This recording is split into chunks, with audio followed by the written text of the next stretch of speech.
Olá, eu sou Davi Tangerino e ao lado das estudantes da UERJ, Bianca Gurgel e Lohane Marques, temos o prazer, a honra de entrevistar o professor Miguel Reale Júnior, que para os estudiosos, as estudiosas das ciências criminais, dispensa apresentação, mas mesmo assim vamos registrar que é professor titular aposentado de Direito Penal da Faculdade de Direito da Universidade de São Paulo, de quem tive a profunda honra de ser aluno ainda no final do século passado. É advogado militante, conhecido por causas importantes e por sua atuação política junto aos órgãos de classe, notadamente a Ordem dos Advogados do Brasil, elemento do seu currículo que certamente será abordado aqui na nossa conversa. Professor, muito obrigado pelo seu tempo, pela sua generosidade. Como eu havia lhe adiantado, nós sempre iniciamos o podcast com a mesma pergunta. Como é que a entrevistada ou entrevistado vieram para o mundo do direito? Me parece que no caso do senhor, sendo filho do professor Miguel Reale, que também foi uma influência absolutamente central na filosofia do direito, mas no direito brasileiro do século passado. Eu vou restringir um pouco a pergunta, então, professor. Conta um pouco para os ouvintes e para as ouvintes como é que o senhor chegou no direito penal entre todas as possibilidades de direito. Obrigado, professor. É um prazer, caríssimo Davi Tangerino, nosso presidente do 11 de agosto. Isso é que muito me alegra estar com aquele que comandou a associação da nossa São Francisco. Queria cumprimentar a Lohane e a Bianca e dizer o seguinte quanto à sua pergunta. Foi por pura sorte. Eu, na Faculdade de Direito, estava mais voltado para o estudo do direito civil, quando era meu professor de seminários, você lembra o Ricardo Andreucci. Ricardo Andreucci, que depois foi um grande amigo e companheiro de tantas batalhas e trabalhos, o Ricardo decidiu fazer um júri simulado como professor assistente. E nesse instante eu senti que ali estava o meu destino. E me candidatei e foram colocados os papeizinhos com os nomes dentro de um saquinho preto, tal, como mais ou menos como na sala secreta do júri. E aí foi feito o sorteio, eu sabia que ia sair meu nome. Tinha a intuição. Aliás, João Rey, recentemente, por Mente Moralista, mostra que o nosso conhecimento vem muito mais da intuição do que da razão. E aí eu fiz o meu primeiro júri simulado, como estudante, e gostei, fiz o segundo júri simulado e me encantei com o direito penal e voltei, então, integralmente ao direito penal. Fiquei um ano fazendo um estágio na 23ª Vara Criminal. Neste estágio eu aprendi muito, porque o juiz se deu bem comigo como promotor e confiava em mim a tal ponto que eu presidia audiências. Teve um caso, inclusive, de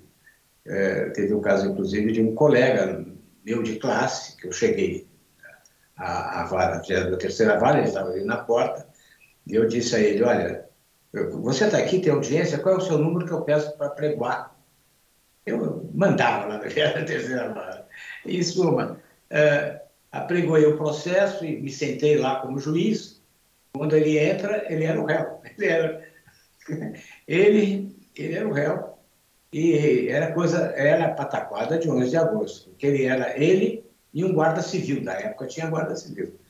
E era num 11 de agosto, bebedeira, ele foi processado por desacato e o guarda civil por maus tratos, porque tinha dado um tapa nele. Aí eu fiz a audiência e como o promotor não estava lá, eu, em nome do promotor, pedi absolvição. Os advogados ficaram muito felizes e eu dei a sentença na hora também e absolvi os dois. Então, eu aprendi muito, né? Fiz todos os papéis, né? Com uma certa prepotência própria estudante, já quintoanista, e aprendi muito e comecei a estudar. Evidentemente, tinha que não ficar apenas na prática, né, se podia fazer. E daí iria para a Itália fazer um curso na Itália de aperfeiçoamento com o grande professor Denitala e o Pisapia em Milão, mas a universidade, o professor que dirigia o curso foi sequestrado naquela época, nos inícios das Brigadas Vermelhas. Eu fui transferido para Roma com o professor Vassali, que era também deputado. O direito penal italiano sempre gera deputados, senadores, presidentes da República, como Giovanni Leone e tudo mais. E também o curso na Itália foi prejudicado porque a universidade foi invadida no início das aulas pelos estudantes e ficou ocupada a universidade desde início de dezembro até final de abril. Eu tive que voltar. Aí fui fazer, realmente, preparar minha tese de doutoramento de Estado da Necessidade na Universidade de Lisboa. Foi assim que começou, né, o trabalho, com grande influência dos penalistas italianos, sempre presente nos meus estudos. Excelente. Obrigado, professor. Então, eu vou passar a palavra para Bianca Gurgel, que vai lhe propor a segunda pergunta do podcast, então. Na teoria tridimensional do direito, formulado por seu pai, ele destaca a integração entre fato, valor e norma.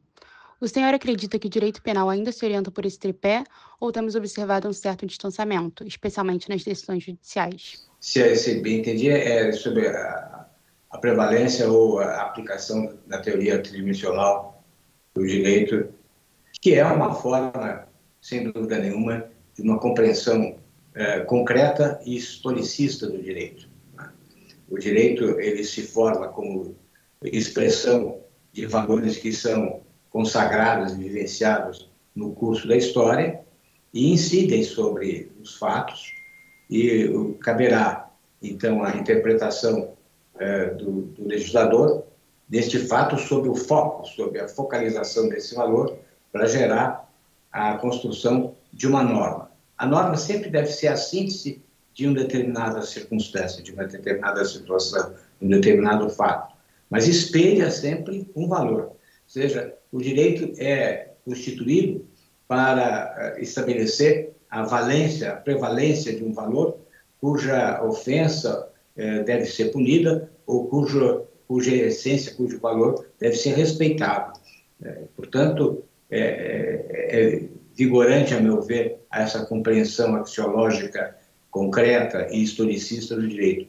Eu não posso me desvincular de uma visão histórica do direito. Na verdade, não existe, a meu ver, um direito natural, mas a consolidação de perspectivas valorativas que se consolidam no tempo, se cristalizam no tempo e que passam a fazer parte do nosso arsenal de convicções, né, de fés, de crenças que se estabelecem ao longo do tempo. Portanto, o direito sempre expressa uma situação valorativa que se consolida, que está sendo reconhecida num determinado momento e pode evoluir.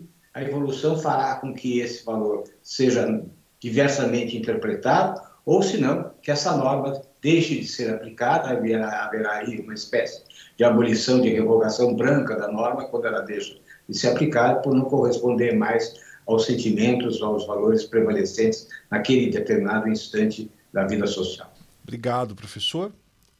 Então, a Lohane Marques fará a próxima pergunta. Professor, considerando a relevância histórica da lei da anistia na década de 1970, da qual o senhor participou como conselheiro, e nos debates que levaram à sua criação em 1979, e considerando a popularidade que o Instituto da Anistia tem ganhado no atual cenário político eleitoral, bem como suas críticas à utilização desse instituto em benefício de infratores do processo democrático, o senhor acredita que, para um melhor enfrentamento da impunidade eleitoral, a anistia, tal como a conhecemos hoje, deveria ser reestruturada para impedir seu uso como instrumento de lesão à democracia? Muito bem. Nós precisamos fugir de qualquer anacronismo, de olhar a anistia de ontem com os olhos de hoje. Ou seja, com os olhos de hoje, nós temos uma outra visão, uma outra compreensão da necessidade efetiva de apuração, de responsabilização dos atos praticados pelo regime militar, pelos aqueles que foram responsáveis pelas barbáries praticadas nos porões da ditadura. Não é? Eu fui presidente da Comissão de Mortos Desaparecidos do regime militar, que apurava a responsabilidade política e a responsabilidade do Estado frente a atos que levaram ao homicídio e à destruição de vidas pelas forças policiais. Essa já foi uma forma de apuração, de responsabilização do Estado, mas ao mesmo tempo de revelação de quais eram as vítimas da violência policial e como isso ocorreu. E, inclusive, a Comissão de Mortos Desaparecidos acabou por estabelecer a responsabilidade do Estado no assassinato de duas figuras fundamentais da luta contra a ditadura, que foi Marighella e Lamarca. Depois, a Comissão da Verdade aprofundou esse exame, trouxe à tona, sob a liderança do José Carlos Dias, trouxe à tona vários indicativos de quais foram os efetivos responsáveis, os membros desta barbárie que foi a repressão policial militar sobre aqueles que eram opositores do governo, seja os que teriam praticado ações armadas, sejam aqueles que tinham opiniões e manifestações políticas contrárias à ditadura. Temos que ver o seguinte, essa lei de anistia de 1979 se deu em plena ditadura. Nós estávamos acabando de sair do pacote de abril e estávamos num regime militar ainda duro. A ditadura brasileira não teve um ditador.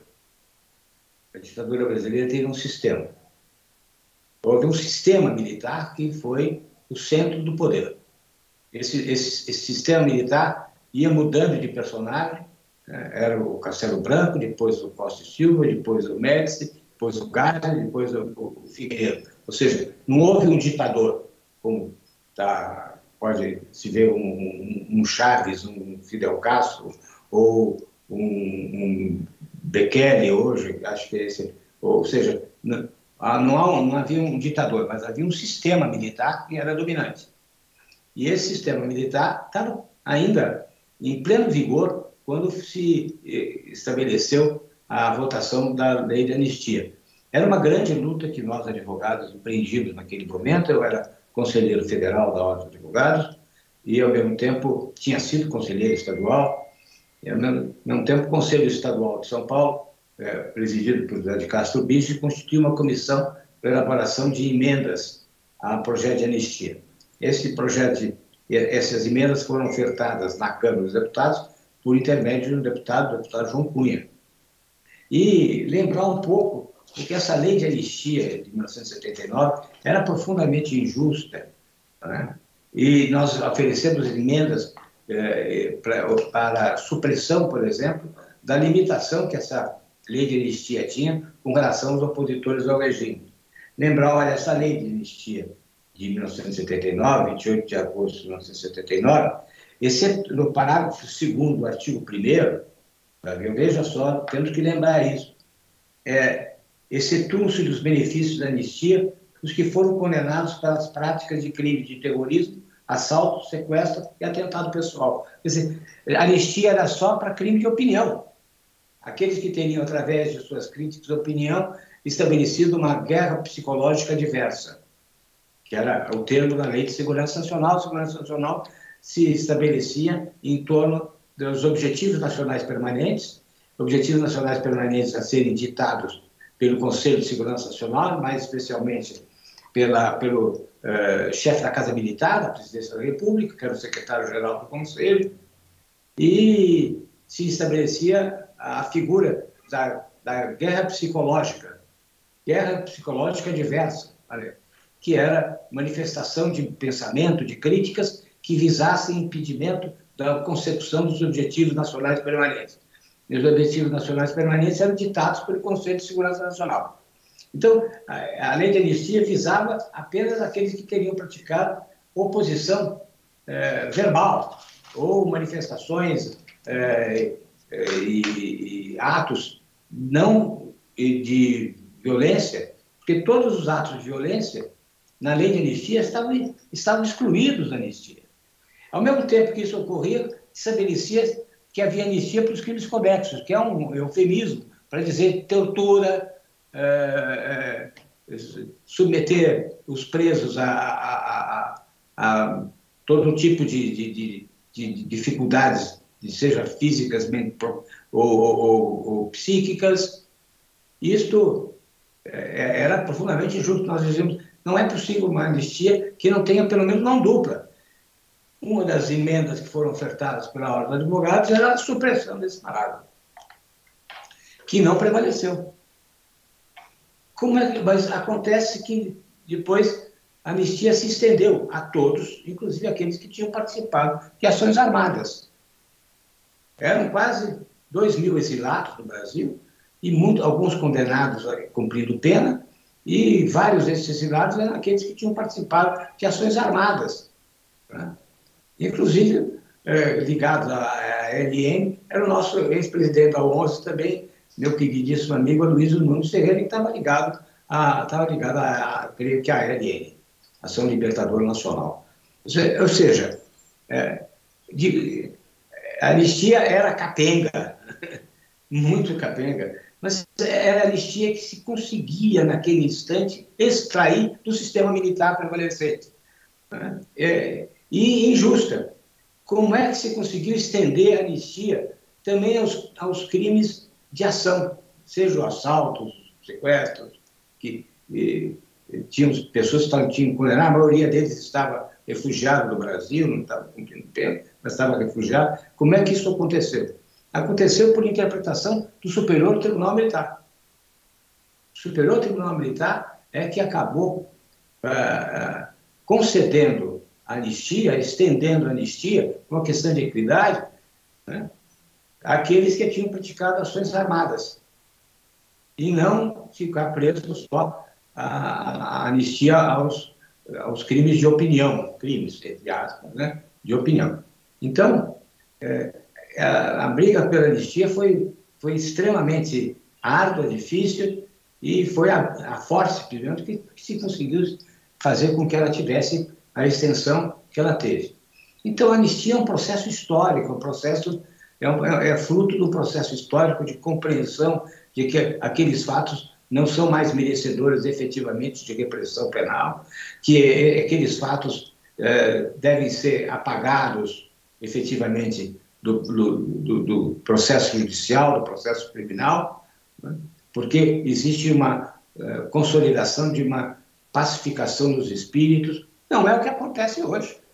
Hoje nós estamos em plena polarização, com as forças ainda da extrema-direita presentes no país, se agitando, que estão aí lutando pela anistia, que não é pela anistia apenas dos seus correligionários que formaram, seja a infantaria, seja o comando militar, vamos dizer assim, do processo de golpe, que redundou na tentativa de golpe, no atentado, o presidente da República se reunindo com os chefes militares para levar avante uma intervenção no Superior Tribunal Eleitoral e supressão das eleições e convocação de novas eleições, inclusive com atos de violência contra o Lula, o Alckmin e o Alexandre de Moraes, ou seja, para ter novas eleições em que aí sim o Bolsonaro seria candidato único com direito à recontagem. Aí ele teria direito à recontagem, né? Quer dizer, está no nosso sentimento ainda a indignação por aquilo que foi feito. Não tem que a anistia só para satisfazer, dar o direito desses extremistas de direita acabarem com o processo democrático brasileiro. É isso que eles querem. Eles querem que passe uma esponja para benefício deles, não que seja fruto de um processo histórico como foi o da anistia em 79, que demorou, foi um processo que demorou largo tempo, né? Demorou largo tempo, desde o ato institucional número 5, em 1968 até 1979, que era um processo que veio, era um processo paulatino, né? Que o Geisel e o próprio Raimundo Fauro chamavam-se de um processo de distensão. Era um processo de distensão política, da democracia possível, né? Que vinha vindo harmonicamente, queria se via harmonicamente concedendo direitos. Nós na hora de jogar, não existe meio Estado de Direito, né? Inclusive, na Conferência Nacional da Ordem de 78, em Curitiba, na qual eu participei, a comitiva de São Paulo, com o Alfredo da Silva Teles, o Dalmo Dallari, já que era o Geraldo Ataliba, Celso Antônio Bandeira de Mello, com tantos outros que Fábio Berenbach e tudo mais, lutamos e ganhamos em Curitiba a rejeição à tese do gradualismo. Chamava-se o gradualismo. Oscar Correia era o defensor do gradualismo, nós conseguimos rejeitar a tese dele e prevalecer a tese do Goffredo, de que era Estado de Direito já. E que era o tema, o lema da Carta aos Brasileiros, Estado de Direito já. E eles queriam Estado de Direito ao longo do tempo, desse gradualismo, né? E nós derrotamos. O Fausto, de certa forma, estava querendo pôr um pouco panos quentes para ajeitar, para saber o que era possível, e talvez ele tivesse até razão de fazer um processo de acomodação, porque era o possível, não é? Mas estava madura a volta da democracia. Agora, aqui não está maduro coisa nenhuma, qualquer perdão a esses baderneiros que não só fizeram a baderna, como queriam destituir, queriam impedir a posse do Lula, queriam desconsiderar as eleições para presidente da República, matar os concorrentes para ter um candidato único. Não,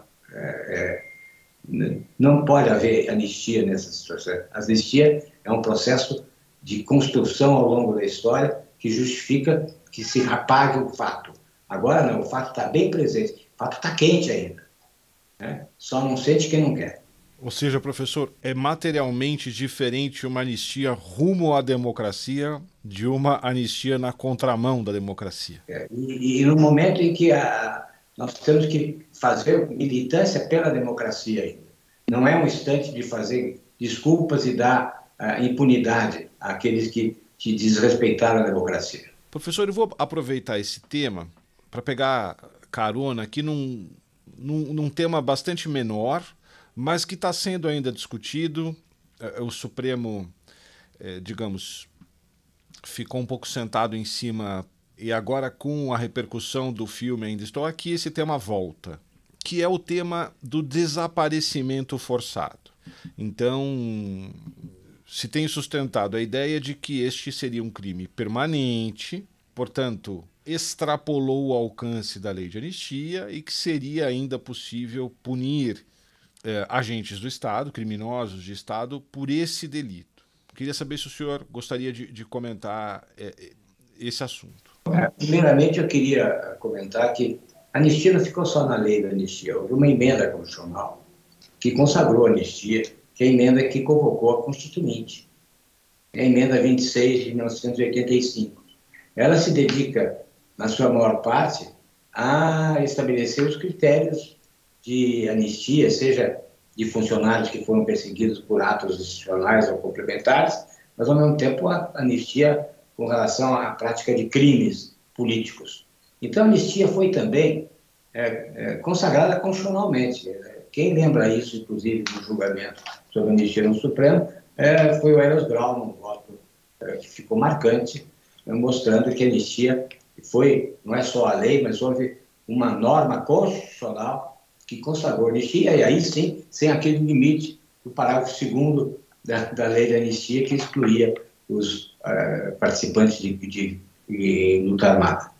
Mas eu acho que a minha responsabilidade como penalista me leva a dizer que não é um crime permanente. não é porque eu gostaria que os responsáveis pelas torturas fossem punidos que eu vou abrir mão da minha convicção técnico-jurídica. Na verdade, o crime de ocultação de cadáver, esse seria o crime, é um crime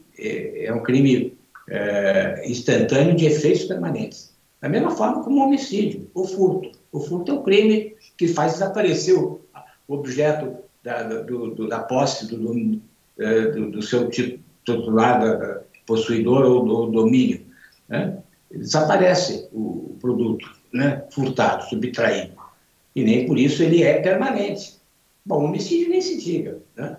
Agora, é um crime permanente, é um crime instantâneo, porque ele se consuma no instante que houve a ocultação e essa ocultação perdura no tempo. Agora, não é uma ação contínua de ocultação. Não existe uma ação contínua de ocultação. Os crimes permanentes são aqueles em que existe sempre uma ação que está presente o tempo todo, atuando para lesar e ferir o bem jurídico. Então, são crimes em que existe uma compressão do bem jurídico. Não é? Por exemplo, o crime de sequestro ou de cárcere privado. Há uma continuidade absoluta ali, a pessoa continua sendo violada na sua liberdade, o tempo todo existe uma continuidade da ação que se protrai no tempo. Né? No crime de ocultação não existe uma ocultação que perdura. Foi ocultado, ponto, acabou-se. Como foi ocultado, ponto, acabou-se. No crime permanente, existe uma atividade contínua, continuada, seguida, que dá permanência ao crime. A pessoa é limitada. E, ao mesmo tempo, o crime permanente faz com que o bem jurídico possa retornar ao status quo ante. Ou seja, se existe um crime de sequestro e se deixa de estar limitando a liberdade, a pessoa volta a ter a sua liberdade. É um crime também que tem um bem jurídico próprio, que são os bens jurídicos que se recompõem. O crime é permanente porque ele continua a atuar sobre o bem jurídico liberdade e pode fazer com que haja um retorno ao status quo ante e retorne ao status de liberdade. Portanto, não é um crime, ocultação do cadáver, é forçar a natureza das coisas. Eu não abro mão das minhas convicções jurídicas para atender às minhas convicções de sentimento. Não que faça nenhuma diferença, professor, mas eu concordo integralmente com a interpretação do senhor. É importante um professor como você concordar comigo. De maneira nenhuma. Inclusive, professor, já tem alguns anos eu publiquei um artigo na revista do Arquivo Histórico Nacional em que o tema da revisão, da anistia por conta de uma decisão da Corte Interamericana de Direitos Humanos estava mais aquecido. E eu amealhei alguns inimigos ao dizer que, olha, eu teria maior satisfação em ver essas pessoas punidas, mas o decurso do tempo em matéria penal importa, né, professor? Então, os crimes já estavam prescritos, como o senhor lembrou, isso foi fruto de emenda constitucional. Mas nós removemos um presidente no início da década de 90, portanto a democracia estava madura o suficiente para, naquele momento, se fosse o caso, rever.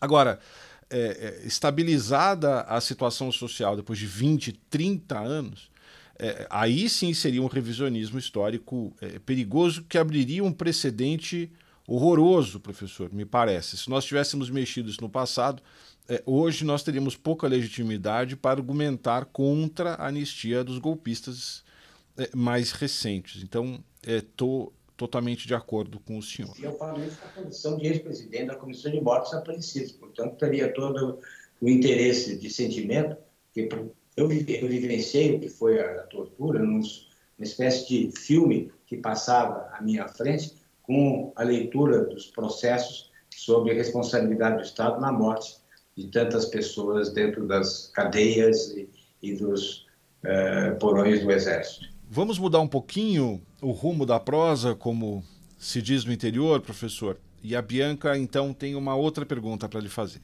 O senhor já criticou o modelo repressivo no combate às drogas. Hoje, com o avanço da violência, o aumento do encarceramento e as discussões políticas sobre a descriminalização, como o direito penal pode, na sua visão, contribuir para uma solução mais eficaz e justa para essa questão? Bom, realmente hoje a população carcerária está dividida entre crimes violentos, especialmente roubo, latrocínio, um número menor homicídio, e drogas, tráfico de drogas, especialmente não os grandes traficantes, não são os que trazem uma população carcerária, mas traficantes, pequenos traficantes é que acabam sendo os principais clientes do sistema carcerário. Né? Tem essa decisão recente do Supremo Tribunal Federal que escolhe a droga e escolhe a quantidade, mas se vê aí também um problema de disfuncionalidade no nosso sistema. Eu escrevo sobre isso no meu próximo artigo no Estado de São Paulo, a disfuncionalidade. É o Supremo Tribunal Federal que legisla, né?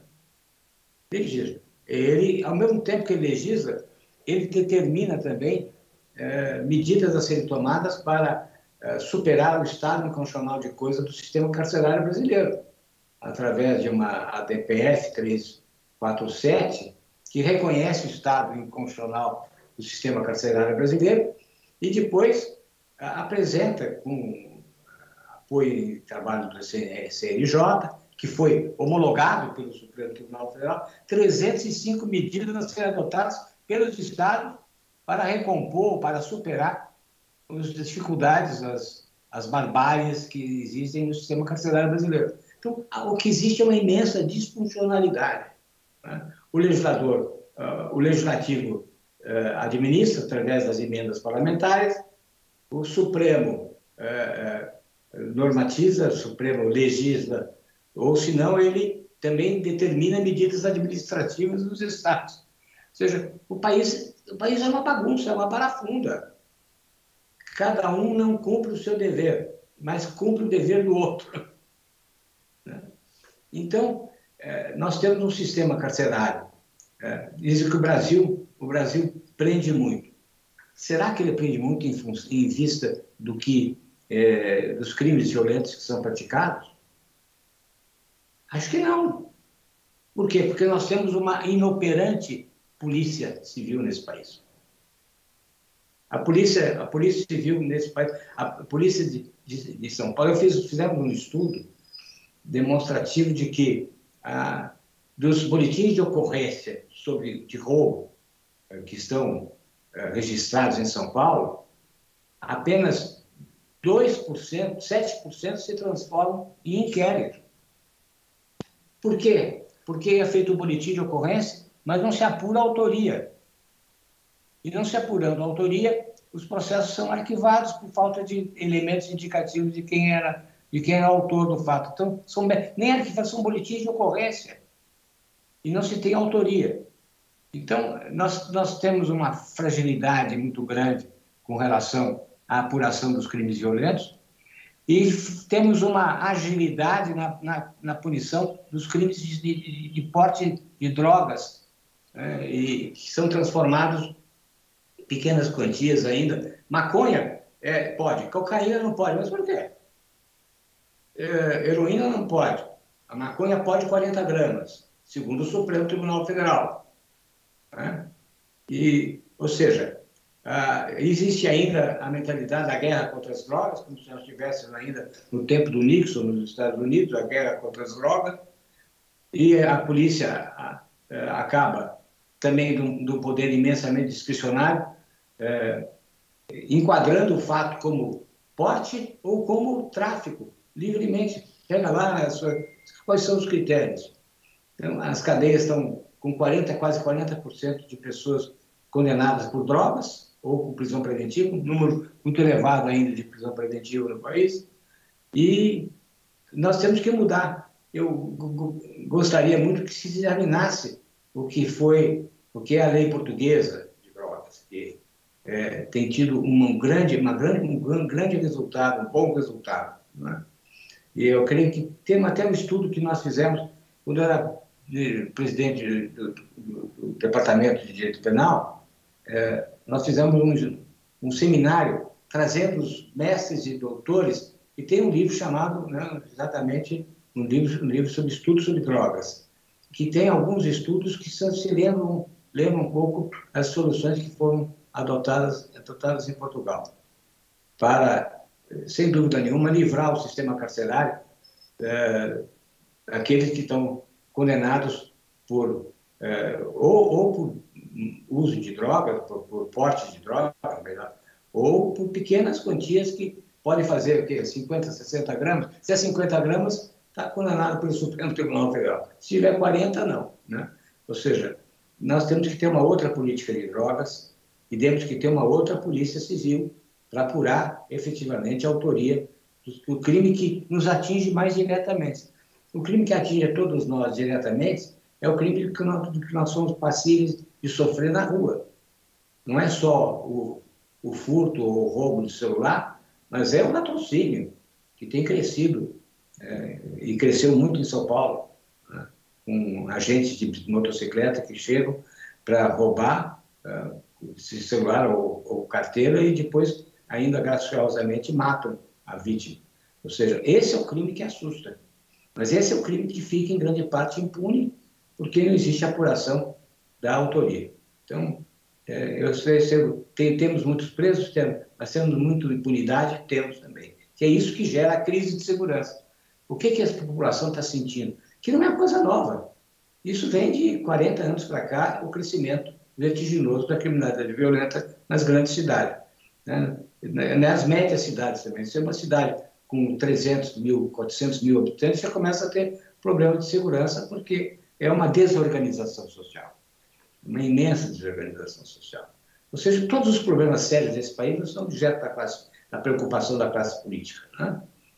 Eu fico só se perguntando quem vai ser o candidato ao Senado, quem vai ser o candidato a presidente da República, quem que vai ser o governador, quem é que está com ciúme de quem, não é? Porque é candidato e foi numa reunião. Poxa, ele foi na reunião, ele ia nessa reunião, ele está traindo o interesse de fulaninho, de ciclaninho. Que política de porcaria que nós vivemos nesse país, né? Ninguém preocupado com os problemas sérios dessa nação. Nada. Um analfabetismo funcional de 30%. E ninguém se preocupa. Ninguém se preocupa de dar condições de qualidade de vida na periferia. Ninguém se preocupa com o problema do saneamento básico, que daria com condições de saúde na periferia. Não existe a periferia instituída de qualquer equipamento social. Nos falta política criminal de cunho social. É isso que nos falta. Não é? As experiências que foram feitas no Jardim Ângela, ou em Heliópolis, aqui em São Paulo, mostram que o caminho é conhecido. Né? Só não segue o caminho quem não quer. Eu sou muito favorável a que a justiça vá até o povo. Não é o povo ir à justiça, a justiça ir até o povo. Ou seja, os Centros Integrados de Cidadão, o SICS em São Paulo, quer levar a justiça, mas aí o Tribunal de Justiça já tirou, porque os juízes não querem ir judicar lá na ponta da Zona Leste ou em Parelheiros, aqui na Zona Sul de São Paulo, porque se tivesse juiz, promotor, advogado, defensor público, delegado de polícia instalados lá na periferia, isso já seria um grande instrumento de paz social. Mas não tem. Não. O tribunal, praticamente, os SIC desapareceram.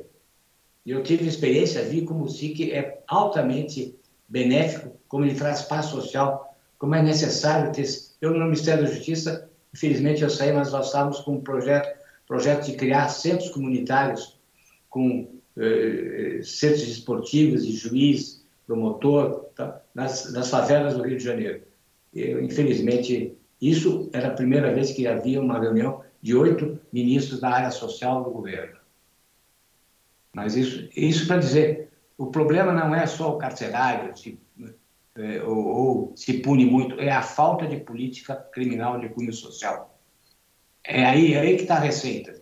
A receita não está apenas em medidas administrativas com relação ao presídio, também, mas não é só. Porque não adianta, eu não consigo resolver o problema se eu não dou equipamentos sociais que deem dignidade e qualidade de vida à população pobre que mora nas periferias e nas favelas. Fazer 2 observações muito breves, professor Miguel, antes de passar a palavra a Lohane. Concordando com o senhor, basta ver o esvaziamento, antes até do SICS, professor, basta ver o esvaziamento dos foros regionais.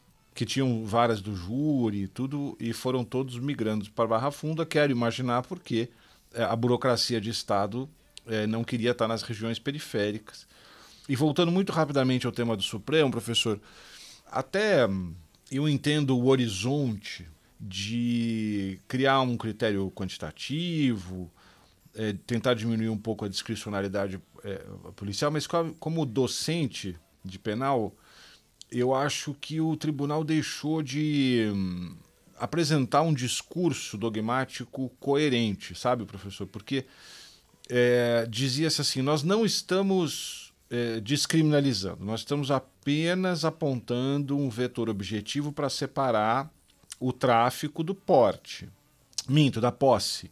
Mas, ao mesmo tempo, o tribunal diz, então, que não se lavra boletim de ocorrência ou registro de ocorrência, que haveria apenas um controle administrativo. Então, é claro que alguém poderá dizer, não, a função do judiciário é resolver bem os casos, orientados pelos melhores valores, etc.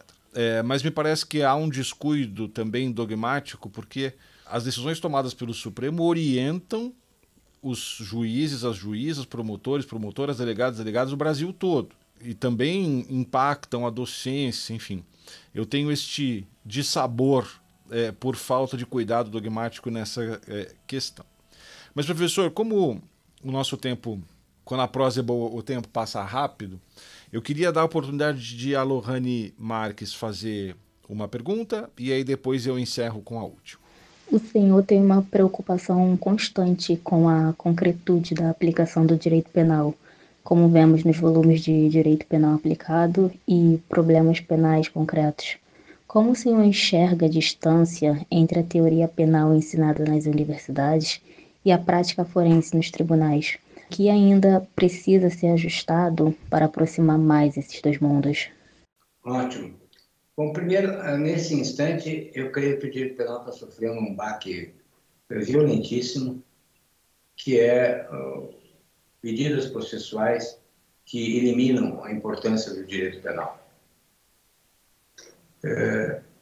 A dificuldade hoje é estudar o direito penal para quê?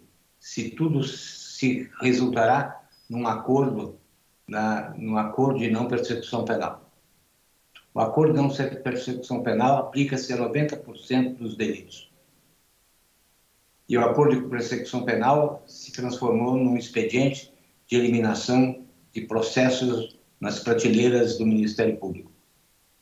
E isso elimina a importância da dogmática penal. Que importância tem saber se o crime foi de dolo eventual, se houve cumplicidade, se houve culpa? Não importa. Não importa mais saber que categorias dogmáticas se aplicam ao caso. Não. O que importa é, diante de uma possível acusação que não se corporifica, mas apenas a possibilidade vinda do Ministério Público, a afirmação de que é caso de oferecer denúncia, a propositura de um acordo de não persecução penal que resulta, não resulta muitas vezes na reparação do dano, porque a lei diz reparar o dano salvo a impossibilidade de fazê-lo, e haverá a impossibilidade de fazê-lo, eventualmente a cumprimento de uma pena de prestação de serviço à comunidade, e aí desaparece. Qual é o cliente que não vai querer fazer um acordo de não persecução penal sendo inocente?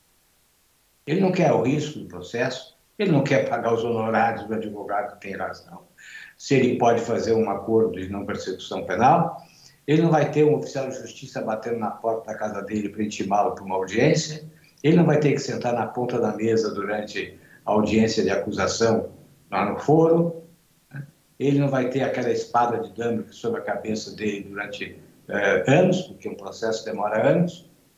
Então, o que está acontecendo com o direito penal? É mais uma contribuição extraordinária do atual senador Sérgio Moro, esta criação do acordo de não persecução penal, que empobrece o direito penal, torna o direito penal praticamente inexistente.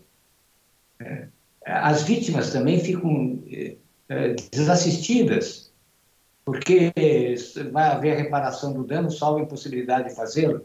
num caso de apropriação indébita, num caso de efetividade de estelionato, em que o estelionatário, evidentemente, já consumiu o dinheiro que ele tinha amealhado com a sua fraude, o sujeito sabe que ele vai ter o direito ao primeiro delito. Né? Então, o direito penal, agora, nesse instante, desculpa, mas eu mudei um pouco a sua pergunta, porque o problema mudou. O problema não é mais questão de saber se de prova, de exame efetivamente consciencioso da configuração dos elementos do tipo, nada disso interessa. Não interessa se realmente o fato é típico, sabe? O fato é um meio típico, mas o promotor diz, eu vou fazer uma denúncia.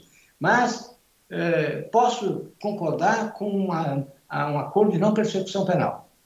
Recentemente, eu dei um parecer num caso bastante complexo, em que o advogado foi levar meu parecer ao Superior Tribunal de Justiça, e chegando lá, o juiz auxiliar, que era a segunda figura do gabinete do ministro do STJ, quando ele chegou para fazer a audiência, o juiz auxiliar disse, olha, se veio para fazer um acordo de não persecução penal, nós estamos abertos para qualquer acordo.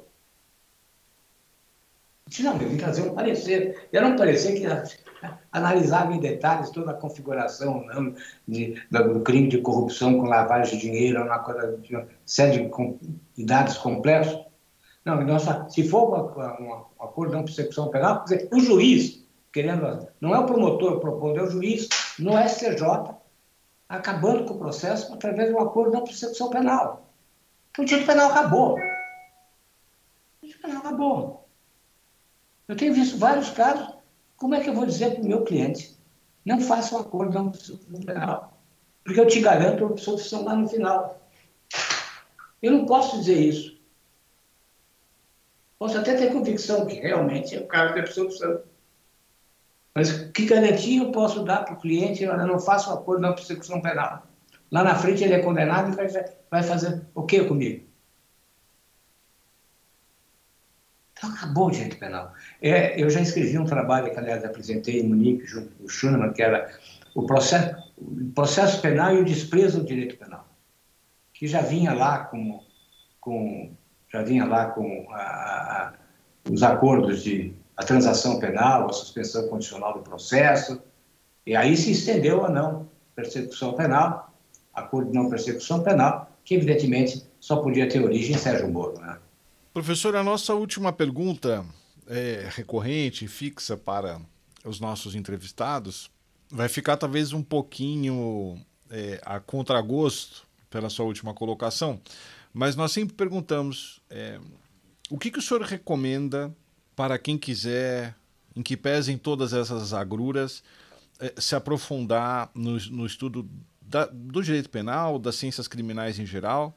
Naturalmente, as obras do senhor são despiciendo que nós as recomendemos, mas é isso. O que o senhor recomendaria àqueles que estão se interessando agora pelas ciências criminais, que estudassem, que conhecessem melhor? Primeiro, muito obrigado, Davi, pela oportunidade de conversar. Peço a vocês desculpa por ter variado as respostas longe, muitas vezes, das perguntas feitas. Mas sabe o que eu sugiro? Eu sugiro que leiam os históricos, né? Para compreender a natureza humana.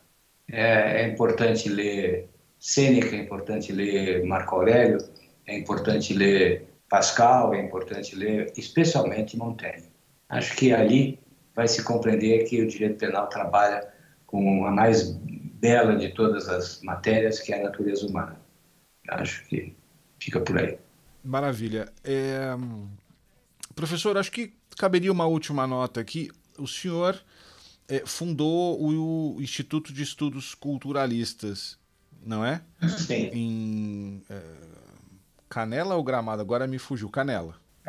Canela. O senhor gostaria de falar um minuto sobre o Instituto, professor? Sim. O Instituto tem 100 associados. Ele reúne hoje uma biblioteca de 30 mil volumes. É um prédio muito bonito que foi construído para ser biblioteca. Ele é enriquecido com a biblioteca que foi de meu pai. A biblioteca da minha mulher, Judite Martins Costa, e da família dela, que é uma tradição de 9 gerações de civilistas. A minha biblioteca de penal, de criminologia e de processo penal, e nós acabamos de adquirir uma biblioteca de processo civil, que era uma matéria que nós não tínhamos muitas referências, né? E o Instituto é voltado a estudos, a eventos. Nós vamos fazer um evento no final desse mês. Nossa capacidade de reunião é para 40 pessoas, já está lotado aí sobre inteligência artificial, direito e processo penal. É a discussão que vai ser feita lá em Canela, dia 31 de maio. E espero, Davi, poder receber você lá e participar do nosso IEC, ser membro do nosso instituto, né? Que reúne praticamente os dois lados, né? Judite e eu somos a prova da unidade do direito, né? Do direito privado, do direito público. Então, temos não são os alunos, são os amigos, né? Do direito penal e os amigos do direito civil. Somos ligados a Judite, ligados a mim. Participa lá da direção do Instituto, o Alexandre Wunderlich, no campo do direito penal, né? A Helena Lobo da Costa também é diretora, a Helena e Davi, Helena e Alexandre Wunderlich, além da Marina. Ou seja, é um pouco o nosso grupo aqui de São Paulo que participam. E lá do Rio Grande do Sul, o Fábio Dávila, né? E outros tantos, Felipe Oliveira, tantos outros lá do Rio Grande do Sul. E na área de direito civil, né? Várias pessoas que são discípulas e pessoas ligadas à atividade da Judite, minha mulher. Ok, muito obrigado, professor Miguel Reale Júnior, professor titular de Direito Penal da Faculdade de Direito da Universidade de São Paulo, advogado, parecerista, representante em diversos momentos da Ordem dos Advogados do Brasil. Foi um prazer recebê-lo aqui. Obrigado pelo seu tempo, pela sua generosidade. Agradeço aqui também o cumprimento, né, minhas colegas de bancada, Bianca Gurgel, Lohane Max, e por hoje ficamos por aqui. Um abraço. Muito obrigado.